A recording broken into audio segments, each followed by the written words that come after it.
just hearing what you've said is the same kind of input I've heard from different people, relatives that are here who are angry because they see things happening. That they can't be a part of it. Right, but the thing is, yeah, that's it. How? Because me coming from the outside, I see a different perspective. Talk about digital divide, for example, because I know they had one session on it. But the big thing is, if you live in certain areas, you can't get broadband access. If you have other folks who have other connections that can bring that access to you, that's a good thing. So while there may be some other aspects that you don't like, there has to be that kind of bridge. And then, how do you, I'm seeing the need, just as the need is to renovate neighborhoods, tear down old houses, there needs to be, coming from some grouping or other, a narrative to say, just like what you're saying, this is Detroit's history. This is what it's about. Because absent of that knowledge, people are just people moving from all parts of the country, trying to get their lives together. The history of Detroit is not the foremost thing on their mind. They're trying to get a base, start a life.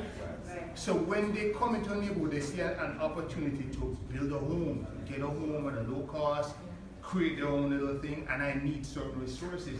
They're not concerned necessarily, although they should be, but they don't have the bandwidth. So I think in some way, and I came into this session almost by accident, I was looking for where can I go next. But this has been the perfect session for me because all of your experiences, same thing I'm going through now. So, and I'd like to lend myself to that kind of contribution. How can we help facilitate more of a narrative? Because I'm learning from this just as much as anybody else. And I think that it's almost like a PR push has to be there to gather people from different sources, put that message out so people are hearing it, even if they wanted to hear it or not. So then you come to these gatherings with a respect, because I'm more informed. That's just my question. So I just want to say, because the narrative is probably the most important piece. So Mr. Keith mentioned earlier how there's been organizations and people who for years have been really working to really bring Detroit back, and they haven't been getting that notoriety at all. They're not even known. Mm-hmm. And then you see in the recent years where it's like you have all of these saviors from Detroit, right? Where they're really coming to Detroit, seeing it as like this, a bird with a broken wing, and they're basically repairing it and basically allowing it to fly again. I think that's the biggest issue that I have, like knowing that there's somebody who's doing that same work, who's of color, who's not getting that recognition, because it's like, so basically the media is really at fault here, right? Because they're selecting who they want to make these narratives, like, okay, with the Dan Gilbert. I mean, it goes all the way back to policy, Mike Duggan, our mayor, is, he's been a native of Detroit. He's been a Detroiter for less than 5 years. So, but I mean, people who are not from Detroit, they see him as a Detroiter, right? And when you hear that, then you hear about the Ransom Gillis house with Kathy Curtis, and then you hear about all this new investment. It's like, okay, where's the opportunity for African Americans that have been here? I mean, you have to understand the numbers, and I know you said not to say this now, but I mean, Detroit is 75+% African American. But when we look on TV, we basically see the flip of that, where it seems like 75% of the white people who live in Detroit are basically moving Detroit forward. And I think that's the problem. Can I just say something to that?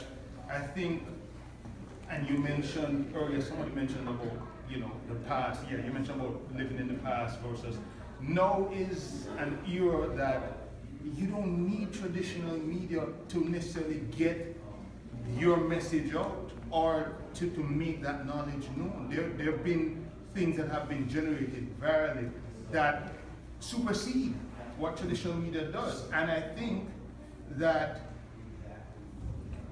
the power that's in the various communities, the actions I haven't seen all these individual groups do,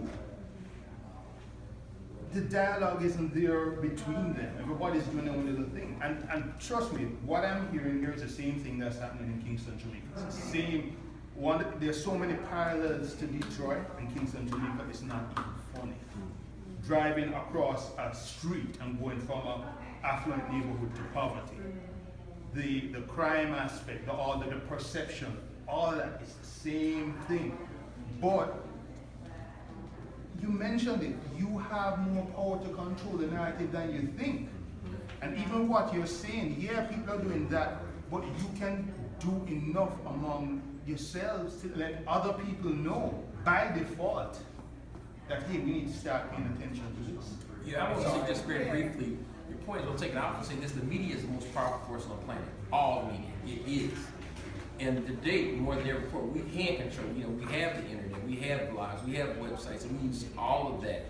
And in fact, we can play a role in driving the traditional media to those neighborhoods. What we've done just briefly with Neighborhoods Day, when we started having these events all over the city of Detroit, the media, it forced them to take a look at the neighborhoods. They called me and said, Luther, tell us where to go because you got events all over the city. Well, that's the point. Folks are doing stuff like this all over the city. And we actually have played a role, we think, in getting more focus on neighborhood groups and efforts. That's right. But we can drive that through our own means and continue to just to push. I don't think there's going to come a day when we say, hallelujah, everything is fixed. You know, we got to just keep pushing and make the progress as we can. And I think that it's also not just about media and exposure, but it's also about access and education. Because some people have access to things in the education to know where to get access to things that other people don't have. So it's like when you were earlier saying that you might have somebody in the barber shop like, yeah, man, they came here and they did this, that, and the other, blah, blah, blah. You're like, well, how come you didn't do it? But that's mindset. And that's something that's been developing for years and generations, you know? So I mean, there's a concentrated poverty question when you start talking about like systemic disenfranchisement, like what that does to the culture and psyche of the people, whether or not you feel. My mother's dissertation was on the grammar of race, and there's this point that she made where like Native Americans are disproportionately the object of sentences. And what does that reinforce? It reinforces that something is being done to Native Americans, right?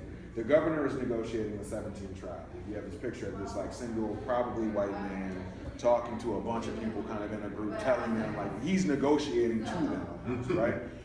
What is the language with which we discuss ourselves and our surroundings? How does that empower the thing that we need to figure out? And I think the discussion of entrepreneurship, the reason places like this are so important is that when you come here, when you actually figure out how to get through the door, you realize how low the barrier to entry really is. Yeah. In terms of actually building something new and how powerful you actually are, regardless of your education, your background, your color, your creed, your sexuality, any of that stuff, figuring out that you actually can just go do this stuff. Right. No one has to give you permission. You might have to ask forgiveness one day. But like, that is what it is. You know, I actually got it all myself. I have to go pitch in like 20 minutes, so I gotta go. But Ben is gonna continue talking. Anyone who wants to continue talking, please stay. These discussions are so important, and this single like hour and a half has been the reason. It's been worth me coming every day this week and putting this conference on and helping people do that. It's really been great for me. So thank you. Thank you.